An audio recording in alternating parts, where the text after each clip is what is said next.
Hello, I'm Sean Lyden, the CEO at Lyden Communications and the host of the Systematic Selling Podcast, where we share strategies, trends, and best practices to help you scale your sales and build a business you love. If you haven't already done so, stop what you're doing. Go to systematicselling.co. That's systematicselling.co. Drop your email address to receive in your inbox not only the podcast episodes, but also our articles to help you level up your sales game. Now, bear with me for a few minutes because this will be a longer intro than usual. That's because today I have my longtime friends and clients, David Harper and Russ Clemmer, join me on the pod to talk about something really special to us and hopefully to you. David is the founder and chairman. Russ is the CEO of Legacy Advisory Partners, an Atlanta-based financial services firm that helps business owners attract and retain their key leaders. And we're going to talk about a new book the three of us collaborated on, aptly titled Collaboration Effect on Profit. The subtitle is Overcoming Founder Syndrome to Achieve Sustainable Success. So why talk about this book on the Systematic Selling Podcast? Well, why wouldn't we? Many of you are founders or aspire to be, or you're a sales leader with a team that reports to you. The biggest barrier to success, whether we're founders, owners, or leaders of any stripe, is ourselves. We get in our own way.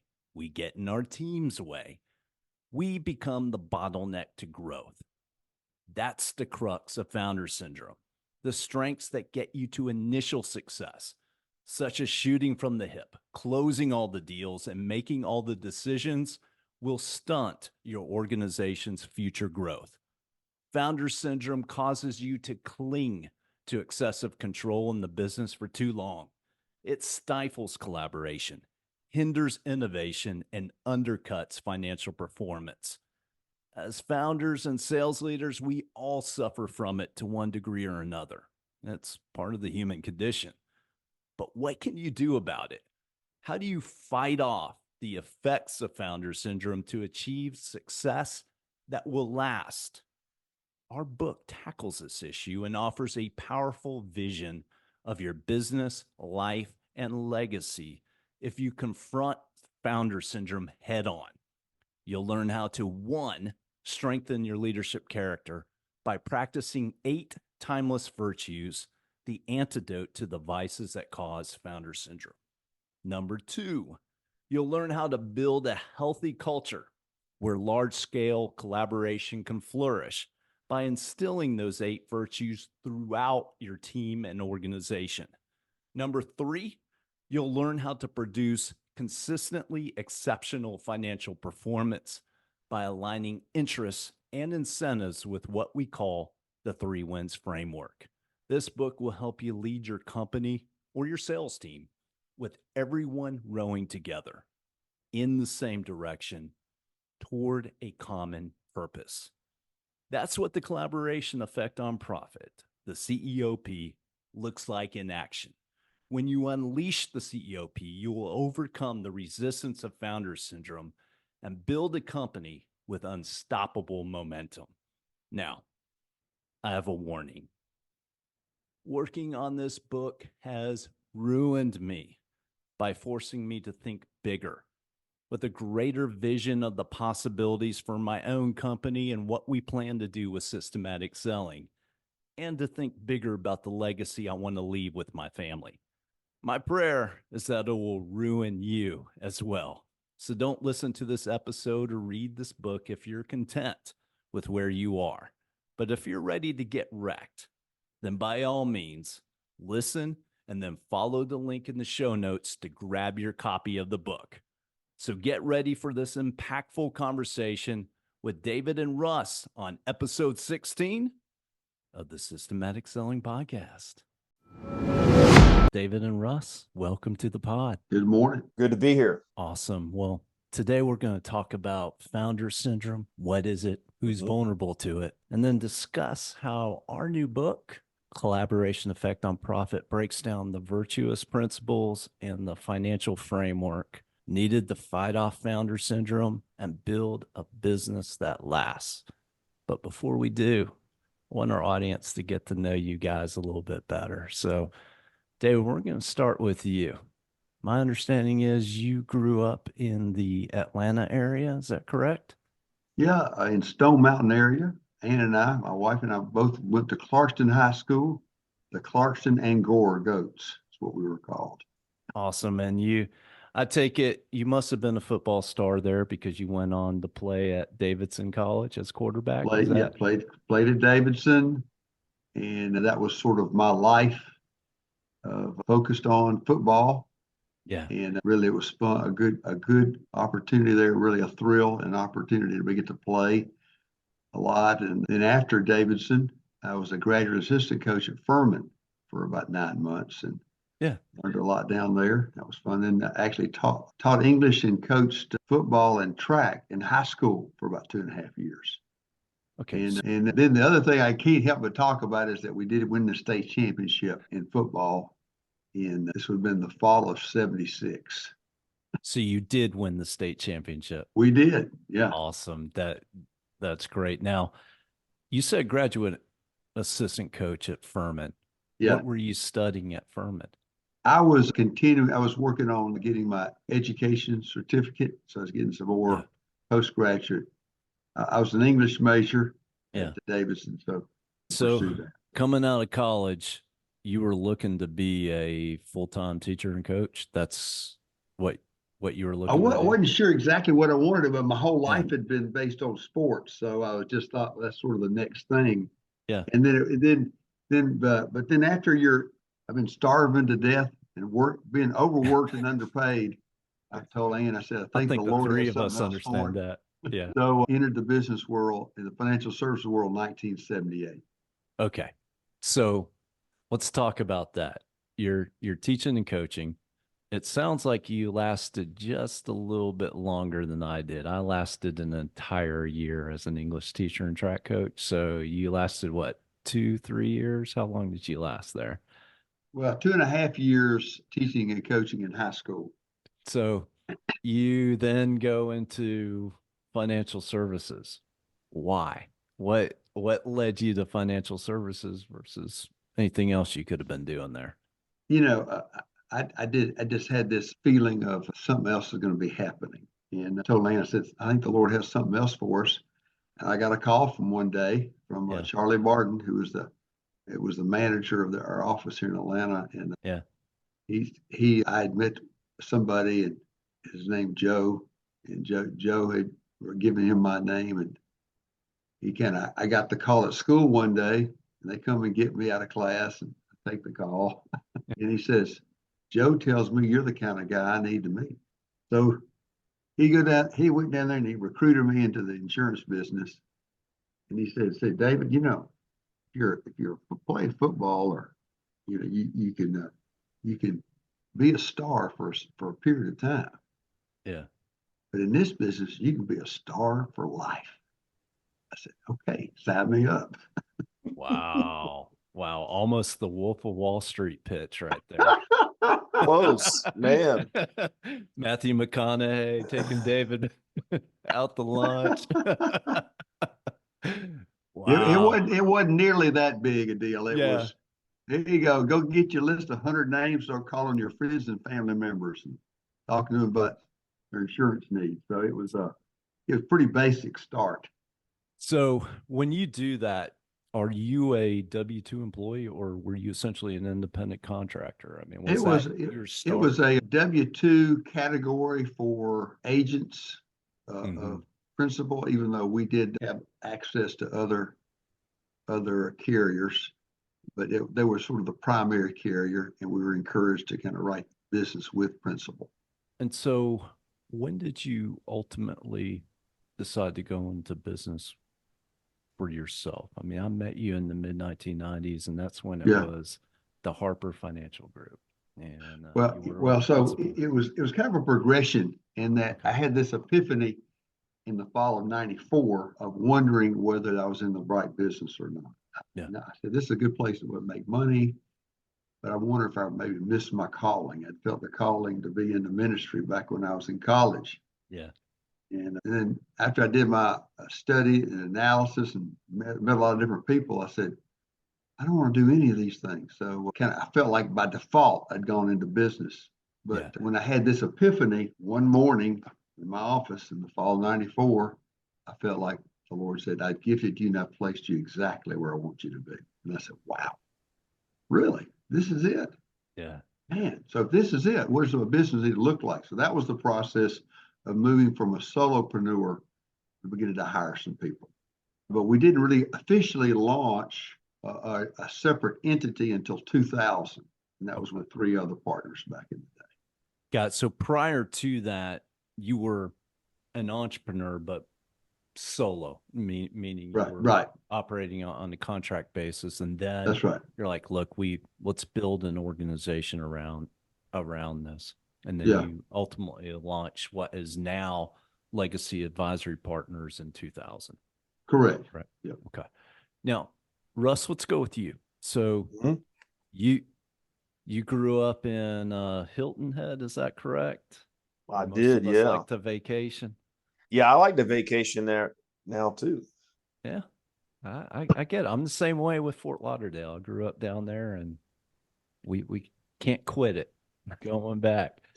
So you went from Hilton Head to, where'd you end up going to undergrad? Was it a Bible college? Where'd you end up going? Columbia Bible College. Yeah.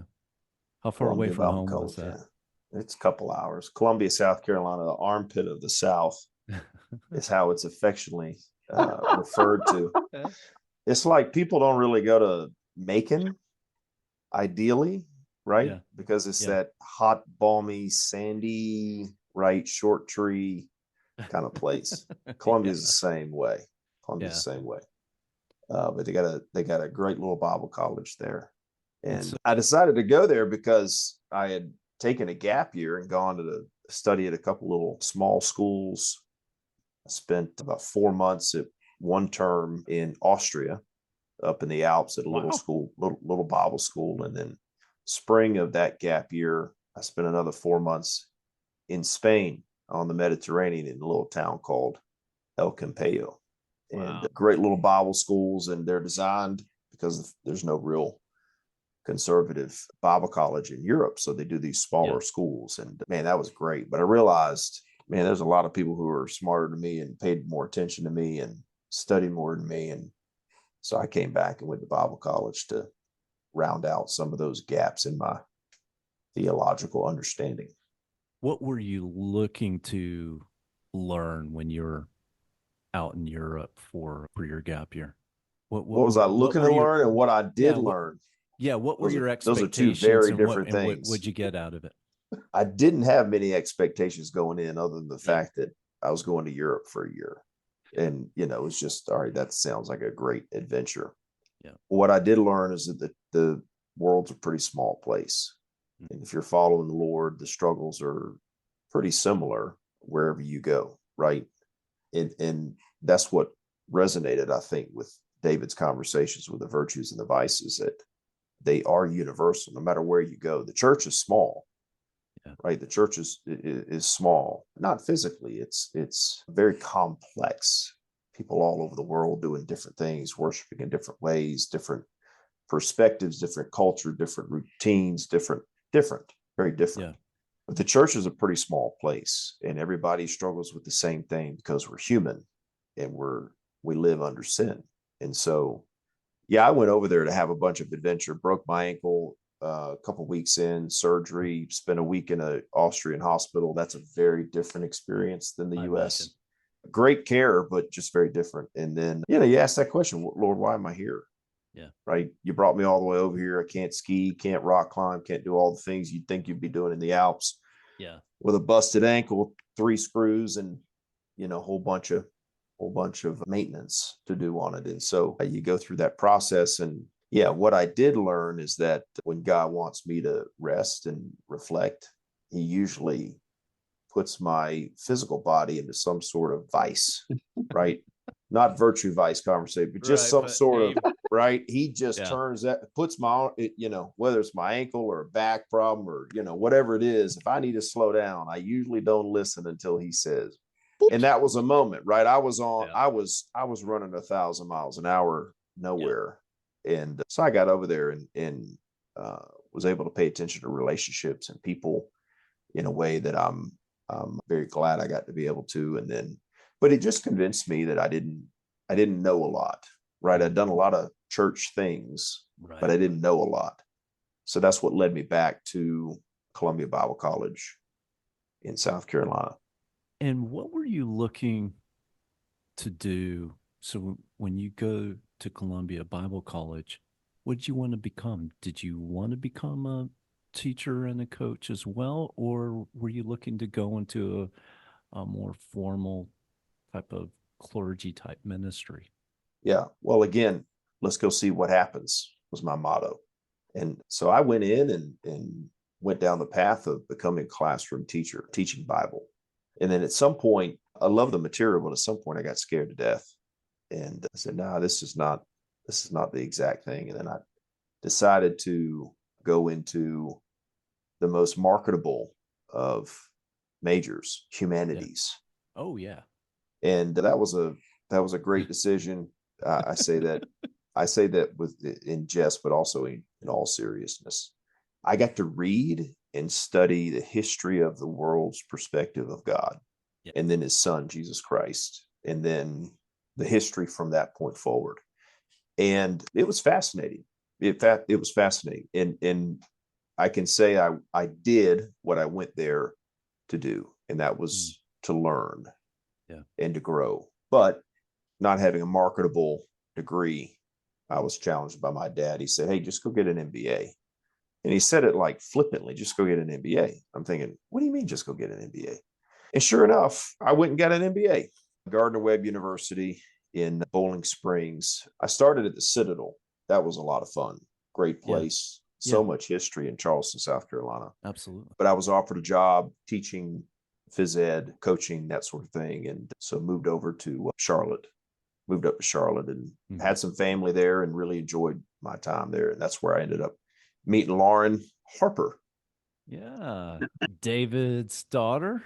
So David's daughter, one and only daughter. Yeah. Yeah. We had met a while ago back in middle school and I didn't remember it. I get to blame it on how'd you guys meet in middle school? I get to blame it on a concussion. We were at the same Louis Giglio camp in Chattanooga, Tennessee at Lookout Mountain. Small at Covenant College. Yeah. They came over from Norcross and I came up from Hilton Head with my youth group. She remembers me the last night at camp. I ended up in the hospital with 10 stitches in my lip. We were playing a game we shouldn't have been playing, just basically tackle each other. And me and another guy collided while we're tackling this other guy. And he had my tooth cut his cheek open. Oh my after goodness. It went through my lip. Yeah. Both ended up in the hospital, concussion. I didn't know where I was, all that, all that fun stuff. But anyway, fast forward, we were in Charlotte and I was teaching and studying. That's my whole life. Professor canceled class. I went to a singles Bible study worship time at a church in Charlotte that night since class was canceled and Lauren was there. And we, through a series of conversations, reconnected and began dating and got engaged and got married all in about 8 months. So pretty. Interesting thing about that is that, we used to vacation in Hilton Head all the time. And Lauren didn't forget Russ. She referred to him as Russell Clemmer. And somehow she had gotten a picture of him and saved a picture of Russ. So she had had a crush on Russ ever since the 9th grade. And she would say, we'd go down there, she'd say, hey, you think we could look up Russell Clemmer down here in Hilton Head? I said, no, we're not chasing boys, but God's providence worked it out. Yeah. Well, if she had looked me up, she'd have had to find me either riding a lawnmower or digging a ditch. That's the version of Hilton Head that I learned how to vacation on Hilton Head from Lauren. Yeah. I had never vacationed. You're a local. You go to the beach, but you know, after you've gotten all your work done. I'm curious, what was Lauren doing in Charlotte at the time? She was teaching. She was teaching as well. Was she teaching at the same school? No. She was a public school teacher, and she had gone from Africa. Yeah. Teaching in Africa, come back, working in Virginia Beach for a little while.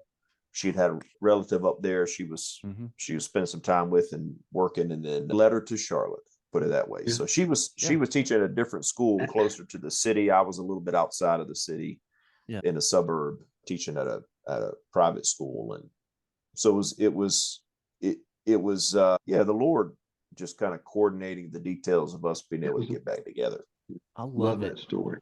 I do too. And something else that struck me that I didn't connect the dots, and we've all known each other for years, but just now connecting the dots, that the three of us are blessed with humanities degrees, and we were all teachers and coaches. Yeah, that's true. When we first got liberal arts degrees. Yeah. Teachers and coaches. That's a big deal. Yeah. But I beat all three. I lasted for 8 years. You know, you definitely outlasted us, man. Yeah. So talk me through that then. So you were teaching and coaching for 8 years. By then you've established a career rhythm. You've established certain habits. Why change? Why not be like those guys that, do it 30, 40 years, and, especially since you were at a private school, you go off and retire. What happened? Yeah. Well, it kind of got to the point where I enjoyed the students. I enjoyed the rhythm. I enjoyed what we were doing. But if I was going to advance, then I needed to go back to school, more than likely get a doctorate of education. And I was, in my mind, positioning myself to find a program and to how to get it done. And Lauren and I had some good conversations about it, but I didn't necessarily feel called to that. It was just a logical progression, right? Part of it was I needed to make more money. Part of it was I had done what I was doing for a while, and I kind of figured it out, and I wanted to, move on to something a little more substantial, a little more of a learning opportunity, growing opportunity. Yeah. And I didn't mind changing schools. I didn't mind changing locations. It wasn't necessarily that. It was just that next step in the process. And so, that was 2012, 2013. We were going through that conversation. And it was late spring of 2013 when David's business partner passed away. And so the need and urgency for David to figure out some next steps, whatever that looked like, began to be pressing on him. And so, David, you kind of went through a couple of different iterations of what that could be like, right? You talked to some different folks. Yeah. Well, Bill had a really good friend and business partner, Bill Straw, had died in 2013 in January. And we were sort of in mourning for a period of time. It was really, because it had been an 18-month sickness. And then one morning, Ann and I are downstairs having our coffee and our devotions together. And I'm pacing around down there. I'm saying, what am I going to do? I need to hire somebody. And then that's when this prophetic word came out of her mouth. You need to hire Russ. And it's like when she said it, it was like, okay. It's like God had spoken. So that thought never crossed your mind until I had thought about it in passing, but I said, it wouldn't, in my mind, I was thinking, I thought Russ would be too risk averse. That was sort of in my mind. But then when she said because he was coaching for 8 years? Well, not so much that, just that, that was my impression at the time. Yeah. And then I am a risk averse person. Yeah. But that's actually worked to our benefit, that he is 100%. wired the way he is. But then having his MBA, that was a big deal. Yeah. And then we had some, either had or were having conversations. Russ had taught a voluntary course on leadership development to the students.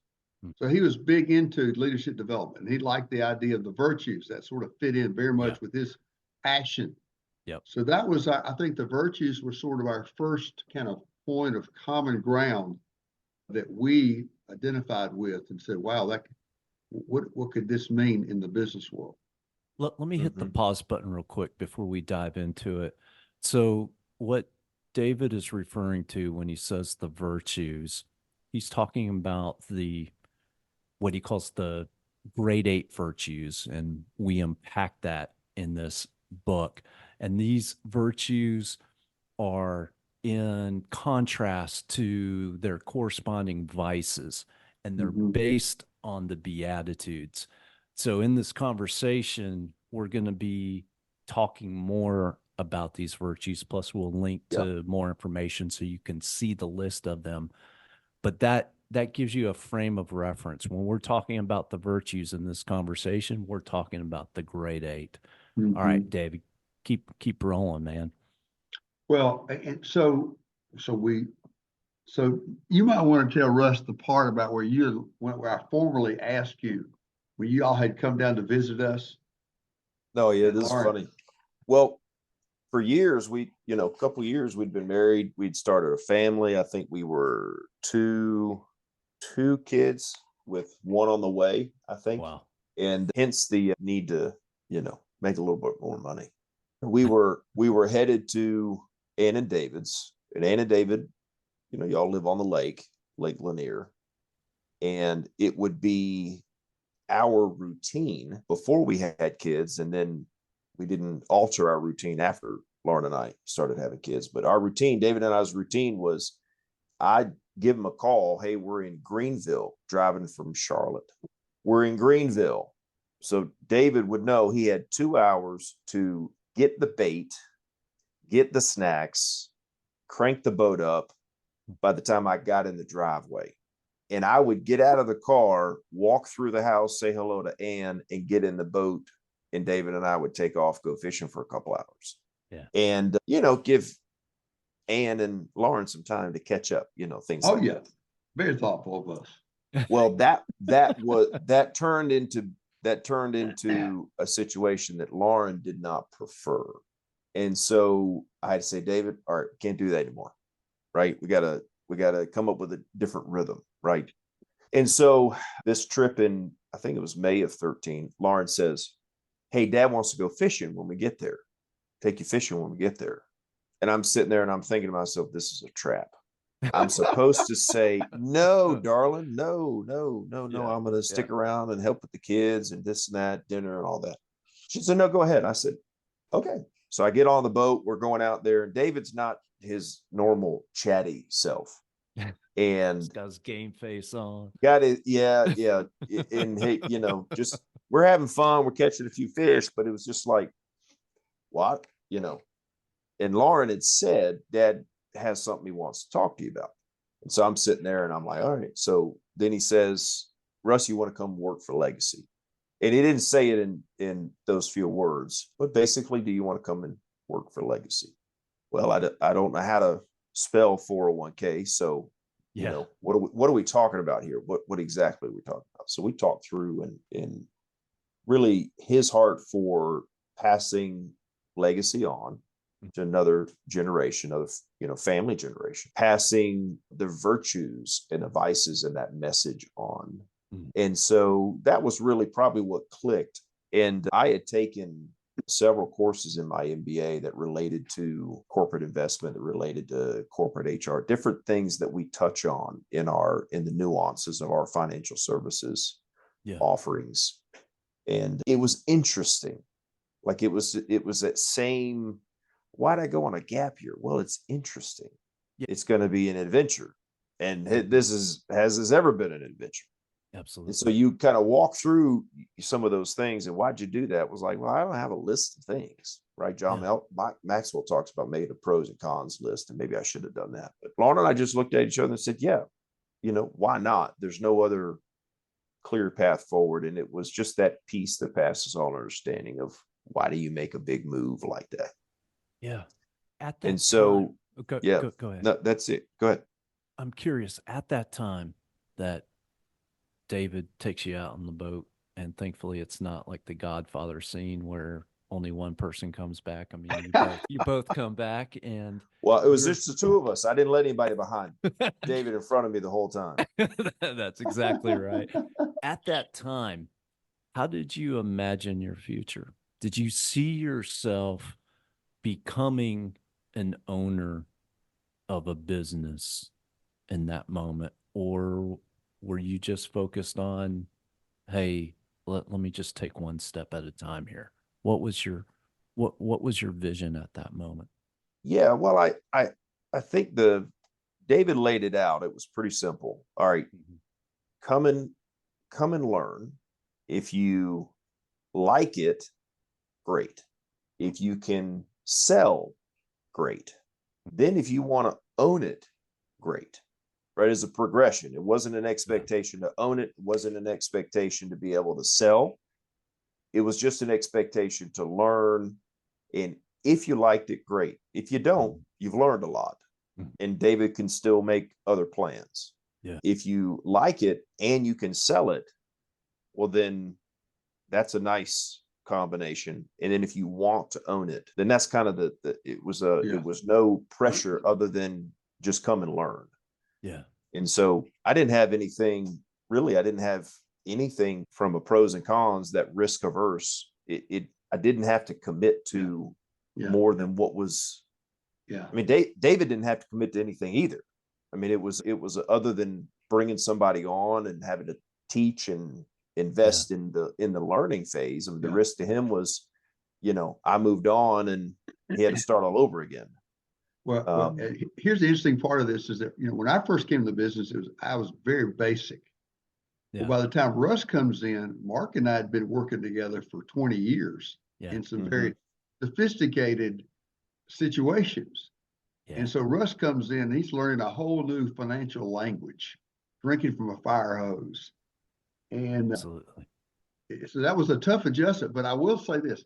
After about 6 to 9 months of Russ being in the business, going through all his licensing, getting all those things worked out, I remember calling his dad and said, Rusty, just want to let you know Russ is really doing well. I think he really has a knack for this.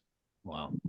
And Rusty, you could tell he kind of had a tear or two that he shed right there. He was, happy for his son. So, because see, Russ had been working with his dad for years in the landscape business. So it was sort of a little bit of a giving up that Rusty had to do with Russ, because he was coming to take over our business rather than taking over his family business. Yeah. Yeah. Wow. Yeah. There were some good conversations there, but I think the good thing about it is sometimes you can be family and work together, and sometimes you can't, you shouldn't. Yeah. And David and I have been able to balance both. And my dad and I are a lot alike. And so it wasn't a great work every day, earn a living together kind of situation. Yeah. And you look at it and you think, well, that would have been fun if it had worked. But I also don't love digging ditches for other people. Yeah. Right. And I say that in jest. My dad does phenomenal, the whole spectrum of landscape design and implementation and development. But at the end of the day, I had held a shovel for a long time.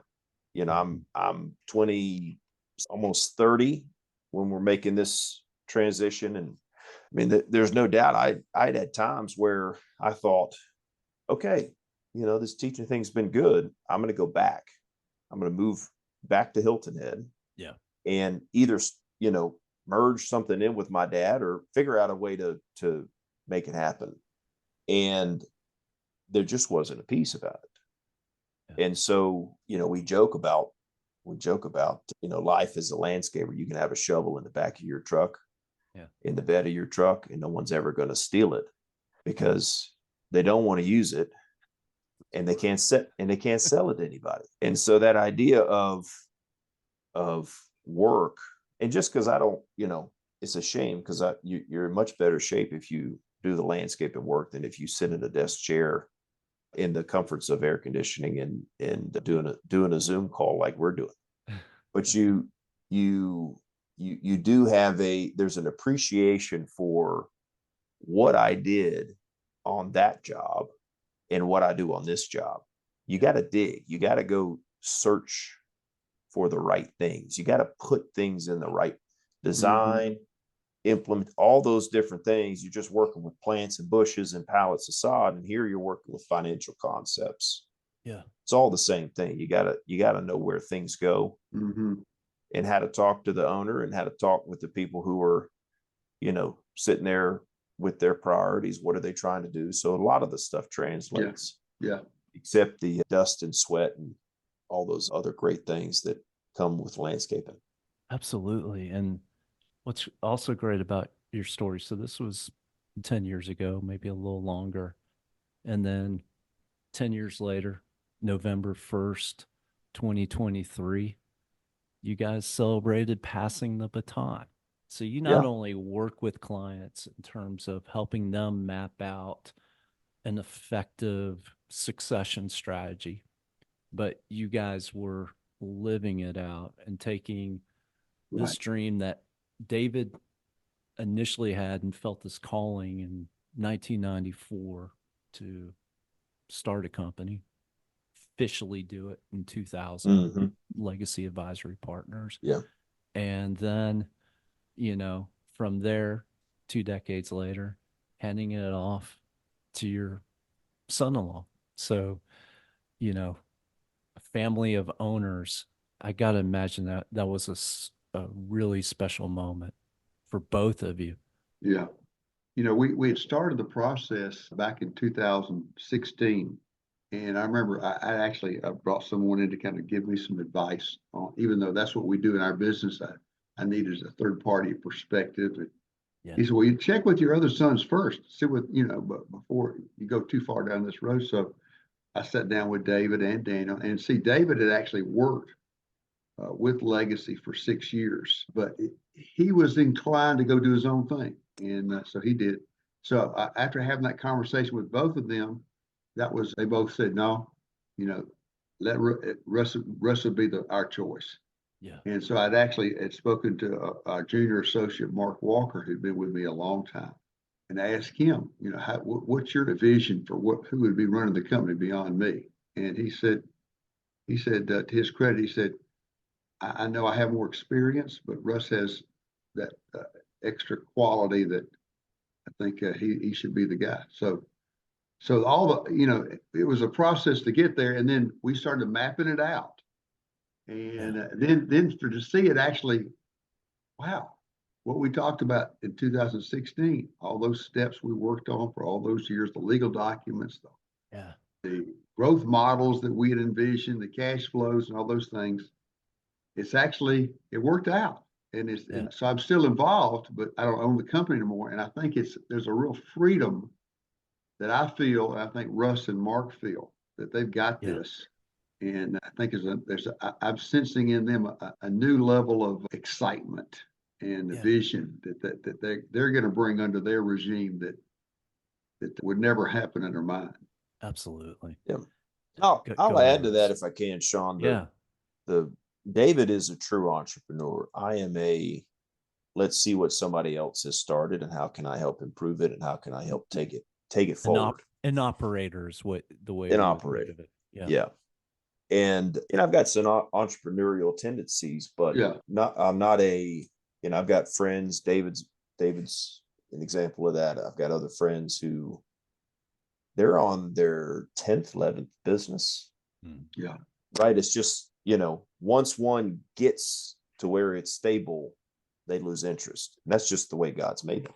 Yep. And, being able to look at what we're doing, the financial services piece, there's still a lot of refinement that we're doing, especially in the areas of the 3 wins. And what does a founder need to be thinking about through the filter of God owns my business? What are the family and financial legacy questions they need to be thinking about through that filter of God owns my business? Yeah. So there's a lot going on there. But I think one of the biggest things at the time, as David mentioned, being 30 and trying to teach 15, 16, 17, 18-year-olds about leadership. Yeah. I had enough where I could communicate with them. But the beauty of it is, you sit down and try to work through that, and you realize how much you don't know. Yeah. Mm-hmm. And so what's been nice with the virtues and the vices is that, we talk about that. It's a little bit different, or a lot different, for financial advisor to be sitting there talking about organizational development concepts. And that's what these are: better culture, better team, better collaboration, better leadership, all those different concepts into one. And that's where, David is still able to, all that to say, back to David's point, legacy has been transitioned leadership and ownership wise, but there's still so much to be developed on this concept. And so this book that we're launching, that we wrote together, is really just another piece of that conversation, that organizational development conversation. And it goes back to profit or culture. Well, no, both. They go together. Yeah. They complement one another. Culture isn't free. Great cultures are not inexpensive. And profit isn't what it could be unless you have a great culture with great collaboration. Right. They go hand in hand. And so that's that's the exciting thing about this, is being able to see what else is there for us to develop and to work on through that concept of collaboration based on the virtues and the vices. 100%. And you teed that up just perfectly, because what we're going to do right now is break down some of the concepts that we talk about in the book, and also how you guys have applied it in the business, whether in your own business and with clients. And to give the audience a quick overview, there are essentially 3 concepts that we talk about, starting with founder syndrome as being the problem that afflicts all of us who run a business. You don't have to be the actual founder. You could be a second generation, third generation, or you could just simply be a leader within the company. Right. But the idea of founder syndrome is that sense where the strengths that you have that got you to where you are today actually become liabilities and obstacles for you to take your organization to the next level. So we talk about that as founder syndrome as, okay, this is the problem that we're all afflicted with. How do we solve it? How do we not necessarily solve it, because you don't ever get rid of it, but how do we fight it? What can we do to keep overcoming it? And that's where these other 2 concepts come in. Earlier, we talked about the grade 8 virtues, and I'm going to give a quick overview of what those virtues are. So as the listening audience, you can take them in. Of course, you can click on the links and dig deeper. But those virtues are starting with humility versus the vice of egotism.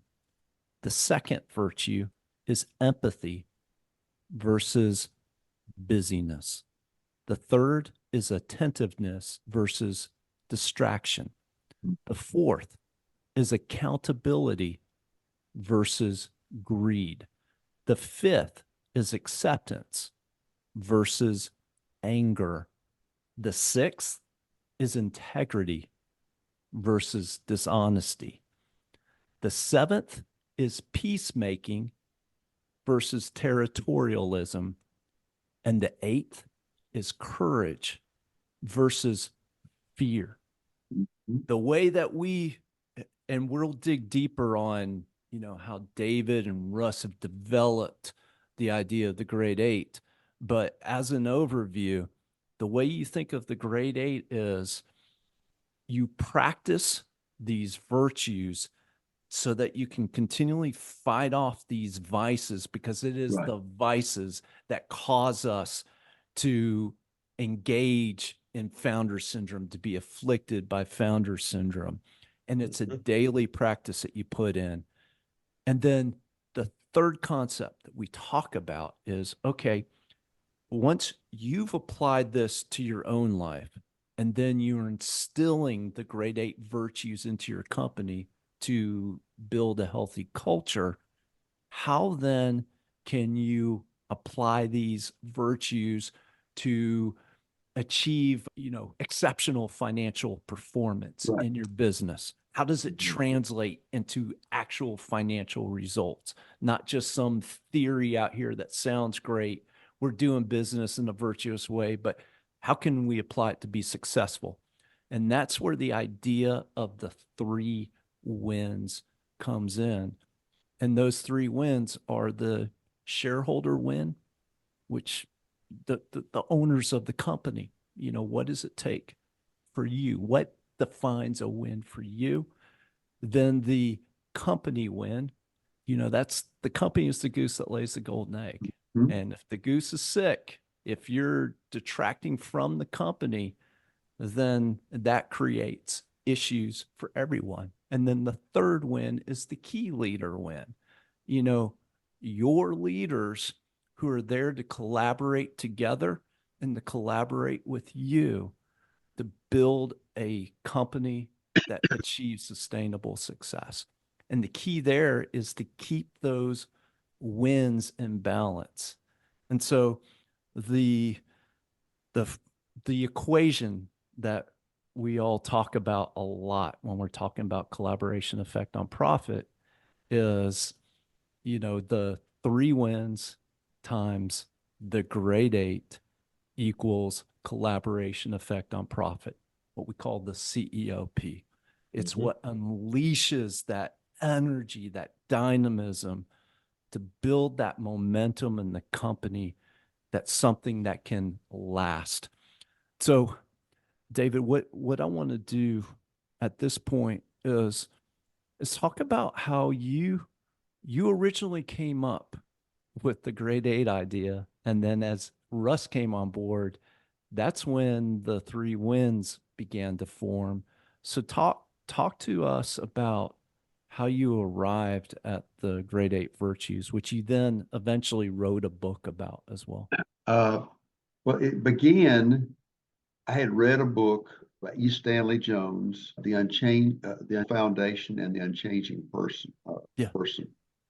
And he talked about the kingdom of God as being reality. Yeah. And he talked about that the Beatitudes and the Sermon on the Mount align us with what is real, because what's real lasts for eternity. Yeah. Anything else is just temporary.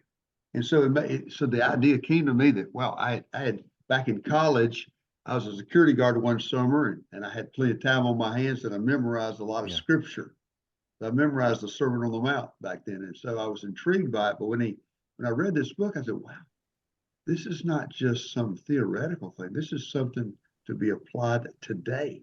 And also going through 10 years as an owner and experiencing the dysfunction, the vices, even though we were well-intentioned, we were believers, we wanted to do the right thing, but just we kept getting in our own way over and over again. And so when I talked to Bill back in 2010, I said, Bill, I think there's something here that we could establish guardrails for our culture around the Beatitudes. And so 2000, we published the book, The Grade 8. Yeah. And then shortly after that, well, I think right in that process, Sean, we started doing the articles on each virtue, advice, and then personal outcomes, corporate outcomes. And I think sometime in 2016, we got our call from one of our clients that said, hey, we need help with accountability. Can you help us do that? Yeah. So over a year's time, we actually hashed out some specific virtue applications in business that became the application steps we now use in the grade 8 process. But then later on, as we were working on these plans, so a big part of our business has been helping companies attract, motivate, and retain their key people. Yeah. Because we've seen so many times over the years where businesses would spawn their own competition. They didn't come up with a creative plan to incentivize and retain their key people. But we didn't really have a good structure in place to say, well, how do you define whether you had a good plan or not? How do you know if your plan's working or not? Well, that's what led us to this whole idea of the 3 wins. Well, a good plan is going to help the company, these three stakeholders, the owners, the company, and the key leaders, achieve the three wins. Yeah. And it's in balance and creates this collaboration effect. So it happened a little bit later. And so now, 2024, the 2 years work that we put into this, we finally have institutionalized the process as it now stands. Yeah. And we're excited about getting that out. But the other thing that we're realizing is that this is just the beginning. There's going to be many other applications. We really feel like there's something that is, I'm going to say magical in a good sense, but it's magical and transformative about the virtues that normally would not happen otherwise. Most of the time, the vice discussion never comes up. It's the elephant in the room that nobody's willing to talk about. Yeah. And so if you're armed with the virtues and the vices, you can actually address the vices in a constructive way that builds culture and that leads to these three wins. So, but I think just like Sean, you're developing some new concepts around systematic selling. Yeah.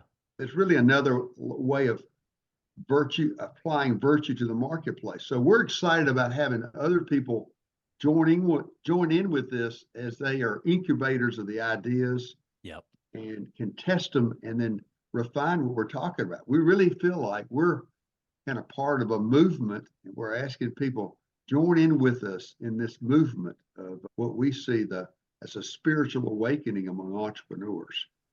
Absolutely. And I'll just real quick want to build on that point for our audience. So you guys know that, I told David and Russ, I said, working on this project for the past 2 years has absolutely ruined me. And I always saw myself as, a solopreneur, kind of a lone assassin, wouldn't mind, do my work, do my thing, not have to deal with people, and, I go about my way. Doing this project has just transformed me in the sense of it is expanded my field of vision, going, yeah, am I being the best steward of my business? It's God's business. Yeah. Am I being the best steward of it? And, if I truly believe that I'm bringing the value that I am to clients, why would I limit that? I mean, if it's something that I believe can transform other companies, why would I ever hold that back? I have a moral imperative to reach as many people as I can.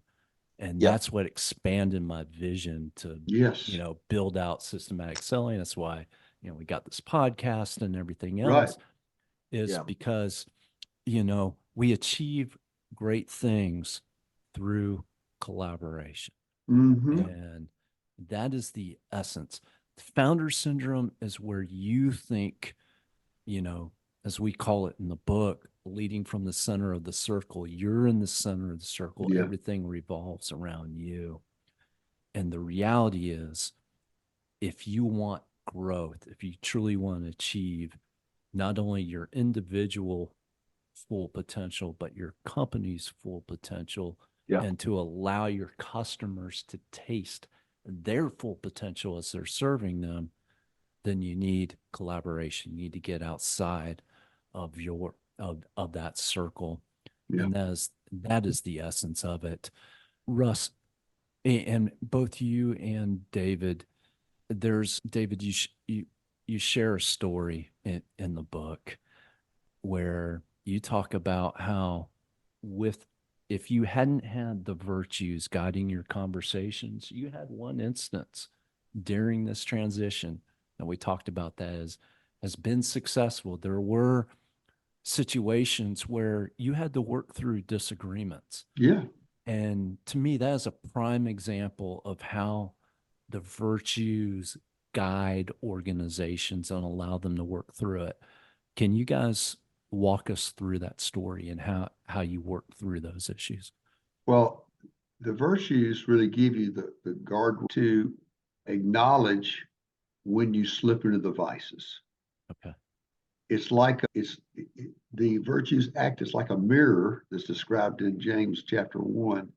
And it talks about there in the negative of looking in the mirror and then leaving and forgetting what kind of person you are. But the one who looks intently at the perfect law is going to thrive and prosper. So what it helps you do is when you find yourself slipping in the vice, you're able to catch yourself early and repent of it and move. So anyways, what happened was Russ and I had been working on our transition plan, our buy-sell agreement. We've been working with an attorney for a long time.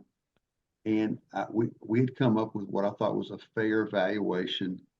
And we were supposed to go meet with the attorney. And Russ calls me that morning and says, I'm not ready yet. What? What do you mean? We ordered this. I'm wanting to get it done, So yeah. So I got mad. And then it realized, I said, I can't believe it. Can you believe this? So anyway, but then I said, wait a second. We're talking about Russ one day having majority ownership of this company. If he's not comfortable with it, do I want to force it down his throat? No.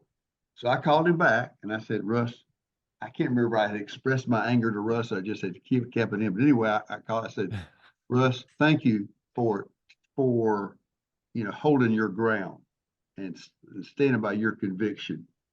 We're going to take whatever time it takes to get this resolved. So we actually ended up having some more dialogue with a valuation expert who helped us resolve it. And that ended up becoming the formula that we use today for kind of how we did our transition of ownership. That's awesome. Now, Russ, what do you want to add to that, Russ? Yeah. Did you sense his anger when you called him? Yeah.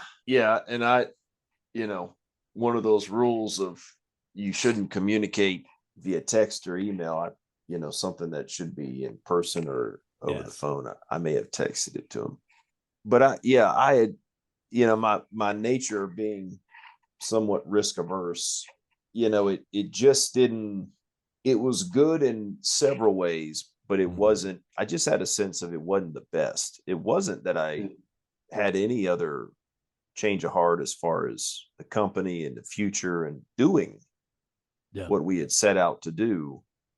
I just didn't know enough to be able to say, why isn't this the best that it can be?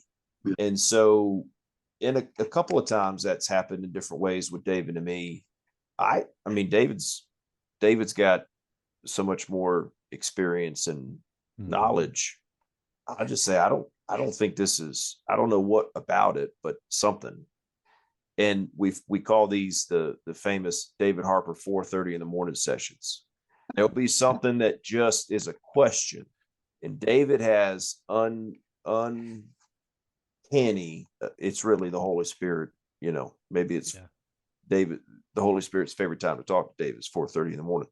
We've had to tell David the Holy Spirit's favorite time for you to talk to us after that 4:30 session is not 5:30 in the morning. And so what we realized is that was an example of, all right, well, if this is not the best version, what else is? And it was, it wasn't, there was, wish I had known what the answer was, but I just didn't. And, if there's not a peace, there's not a peace. Yeah. And so, David expressed some frustration, which, I expected it. Let me put it that way. And if I had been David, I may have done things responded a little bit differently, even more so. But the outcome has been, and this is the thing, what we talk about with our clients. Yeah. The outcome has to be right for you and yours. Right. Right. It has to be right for all of the stakeholders. And what we had was good. It wasn't right, though. Yeah.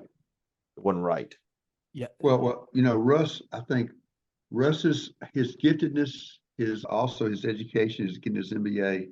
He used to tell me, David, you have some of these things written down or just in your head, and nobody else knows about it. It doesn't do us any good if you just keep it there. Yeah. So we got to get it down in our system, and that's been Russ's mantra since he came on board, and that's been very helpful for us because it's helped to institutionalize the process, and it's also helped us, take the focus off of me. And then I will say this: Russ has become more entrepreneurial, I think, as he's gained more confidence, and he has some visions for the future of legacy that I said, whoa, that's awesome. That's beyond what I could imagine myself. Yeah. So I think that's the beauty of it is that Russ can stay as his area of giftedness and still be able to, to articulate an amazing vision that I think other people will want to join in with over time. Absolutely. Absolutely. And one quick example. Yeah. So the context of the 3 wins, we were having a story crisis, I guess. Mm-hmm. And we had studied the story brand method with Donna Miller's book. And we were sitting there, and what I alluded to earlier of the idea of, well, are you guys financial advisors or are you organizational improvement consultants? Yeah. And we would say yes, and they're like, no, you got to be one or the other. And we refused to give into that. We had to make some changes, and we had to come up with the story to where it would make sense. And we had to decide on what audience needed to hear that story the most. And so part of that is this founder syndrome audience. Yeah. But one thing, we sat down and we said, all right, we've got to be able to take this menu of financial services that we do well, and put it within a context of the hero of the story, which is the founder. Yes. The founder is the hero of the story. We're the narrator. Mm-hmm. And so we're the narrator guide. And so that was a 4:30 a.m. session where David, texts me a picture of his journal and says, "This is what I'm thinking." And it was the 3 wins. Wow. Now it's taken, some sandpaper, right? To get it where we have it now, and who knows where it'll be in 10 years. But that's the idea of taking what's in David's head, which is one of the elements of the founder syndrome, is taking what is in David's head and getting it into a system that is repeatable, transferable, scalable, whatever ABLE word you want to add that to. That's it, right? That's the idea of, and so that's what the 3 wins is for us. I couldn't have dreamed up the 3 wins in 2 more lifetimes, because I just don't have the experience and the knowledge in the history of the industry and all of the different things going on. But we had identified the problem. We've got too many things to try to offer the client. Yes. Too many lists of services with no story. David comes back 48 hours later with the 3 wins. And so that's been nice to be able to walk down that road and understand and live out really the founder syndrome and the collaboration effect all at the same time. Yeah. So what Russ and I have become to realize is that our role is to come alongside these founders and help them narrate the future story of their business in light of the 3 wins, the grade 8 equaling the collaboration effect on profit. Yeah. If they can do these things, their business, the impact it makes on their business is so beautiful, because it doesn't create the collateral damage that's normally a part of success in business, where marriages or families or employees get burned out. A lot of the negative things that happen, our conviction is that this is going to accrue value and thriving for all the stakeholders, customers, employees, families, all those things, because it's this collaboration effect. It's the things that you can do collectively that you could never do siloed as individuals. When you're walking alongside the founder and you're helping them craft that story, not a literal story, but help them craft a vision, a future for their company, what are some of the symptoms of founder syndrome when you're first working with them that you see emerge? What are the most common things you see that they're needing help with? Most of the time and again, this, we've had there's founders who want to improve. There's founders who have the aptitude to improve. Then there's founders who they're in love with the idea of they're the ones that they're the ones that have done, there's the one that can, and they're the wizard, right? And they find some sort of pride in being the bottleneck. They don't ever call it the bottleneck, but yeah.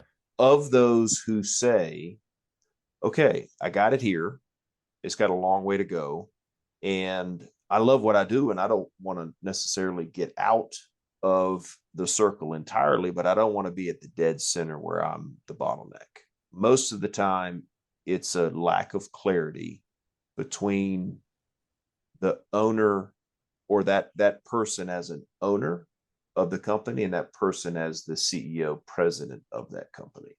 And so where they fit, what their contribution is, what they need from the people around them, who do they not have around them that they need, and then what are the outcomes of that alignment that they should be pursuing, in a nutshell. So it's not really one thing, but it's just that and you can't go in and say, well, the CFO, well, the COO, well, the head of this, well, the head of that. You can't go in and say that. You've got to go in and say, well, the founder, if it's a founder-led organization. Right. If the founder is the chairman and they check in once a month and they don't do this, they don't do that, a lot of these principles still apply, but then it's to the CEO, the then CEO. We're talking about the founder-led organization when we talk about the context of this book. One of the things that, okay, go ahead. We've talked about the idea of getting them out of the middle of the circle. And so when they're in the middle of the circle, everything has to run through them. Then they're sort of held hostage by their own success. And they don't have the freedom, the margin to do the things that they really ought to be able to do, so that they become victims of their own success to a large degree. So what we work with them to do, and it doesn't happen overnight, but as they gain more confidence in their team, can delegate away from themselves and have a taste of more margin, more time to think, and to say, all right, what is it that I really love doing? What is it that I really like that much? All right, then how can I offload that to somebody else to give them an opportunity? Because they won't do it like me, but I'm not the only one who can do it. It'll be different than the way I do it. But anyway, once they get a taste of this can happen without me, it does two things. One, it creates more value in the company because they're no longer the bottleneck, and all the value in residing with the owner. Absolutely. So it makes the company more marketable, more sellable. And the other thing, it really makes the company, their lifestyle is much improved. They can focus on the family priorities or their things that they love to do and do what they do best. So we're really helping the founders become the best version of themselves. Yes. And what we see is as they get a taste of that, they say, I love this. Yeah, I'm never going back to that old way of doing things. But we have to realize, though, it's something we have to deal with our whole life. You will never totally conquer the vices. The best we can hope for is that when we slip into it, we can kind of catch ourselves quickly, repent of that, and move on. Absolutely. And to add some context to what you're talking about there, for a founder to get to the point where they can see that they're afflicted by founder syndrome, it requires the virtues. It requires a sense of humility to go, you know what? I can't do this alone. It requires empathy to go, you know what? I need to understand my team and to pour into my team. It requires courage, because a lot of the folks that I work with and helping them transition from being founder-led sales to actually being CEO, Yeah. Fear is the biggest obstacle. Right. What if they take my customer list? What if they, invest in them and they leave? Fear is such a big thing. And so you got to have those virtues helping you not only reveal to you what's going on with founder syndrome, but also to counteract it. And then you need the 3 wins for the how portion. Right. How do you build and retain a team that will unleash this collaboration effect on profit? What exactly is a key leader, and how do you keep them? And how do you keep them in a way that is in balance with you're still winning as a shareholder and the company is still winning? So nothing is being kicked out of kilter or out of balance. That is the essence of what we talk about in collaboration effect on profit. Mm-hmm. It is applying these concepts and showing how, as a founder, you can have a path forward. And then, David, as you talked about, just providing that vision of a more fulfilled life, because you have a more vibrant business, a more valuable business, and you have more fulfilled key leaders who love working with you. One other thing, go ahead, Sean, just sorry to interrupt, but the 3 wins, quantifying the 3 wins also kind of relieves some stress. Yes. Because we know, okay, we are on schedule. We are hitting our target, or we didn't quite hit it, but we know we got to do to make it up. Whatever it is, knowing where you are, again, you can kind of take that deep breath and say, we're okay. I don't have to be frantically chasing after more than I can do. So that's another aspect, how the 3 wins and the virtues kind of they interact together. It's not one in isolation. 100%. Anything that we haven't talked about today during our time as it relates to founder syndrome, the great 8 virtues, and the 3 wins that you think would be important for? Yeah, I think just clarifying the litmus test of how to include yourself as the founder, right? From a technical sense, maybe you're not the founder. Mm-hmm. But if you bottleneck and you're towards the very top of the pyramid, right, you could be in a 10,000 person, employee company, and you've got your own pyramid within that company, right? That could be part of it. It could be you started your company and you've grown it to 100 million in revenue, and 99 million of that revenue still relies on you getting up every day and being in the center of the circle. Yeah. It could be, and that's something I've got to answer myself. It could be, you've either purchased the business from the founder, you've come in as the next leader and owner, whatever it looks like, that transition. But if the bad habits succeed with the ownership, nothing's really changed, right? We replaced one founder for another. So that's the idea of the litmus test of, am I a founder-like person in my leadership and ownership of the company? That really is an important part of this. When you pick the book up and you look at it and say, well, I'm not the founder. That really is only part of it. Yeah, absolutely. It's only part of it, and a smaller part than you may want to realize at some point, in most times.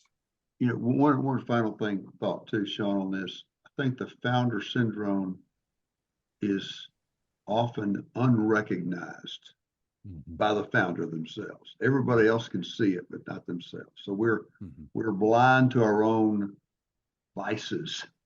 And so, but we think this is a constructive way to kind of for self-awareness, self-knowledge that is so helpful. But I think that would be a big part of what we are hoping to accomplish, not just with our, you know, we have certain goals as far as numbers of clients. But a bigger part of this message is beyond our clients. That's who else is out there that could benefit from this and really enter into this alignment process, what we would call a kingdom alignment process, that's going to create a great redemptive effect on business culture and human thriving, and advance the gospel and, you know, more people. And then I think so many times people that are at my stage haven't really done the work to kind of invest in the next generation behind them. And it's such a big opportunity. It's so important for, you know, for more senior people at our stage. It's so important for us to have this opportunity. And then what it means for the young people coming up next, what it helps them accomplish is just, you can't get any better than that. So that's kind of what we're wanting to invite more people into, is in that vision of multi-generational blessing that could happen if we were to do this together. Yeah. David and Russ, thank you all so much for this conversation. This is just absolutely a treat. Absolutely. Thank you, Sean. You're the best. Thank you so much for joining us. If you liked what you heard, please hit like and subscribe and share this episode with anyone you think will find value in it. In the meantime, I'll leave you with this. Always remember, when you fix your systems, you'll fix your sales. Until next time.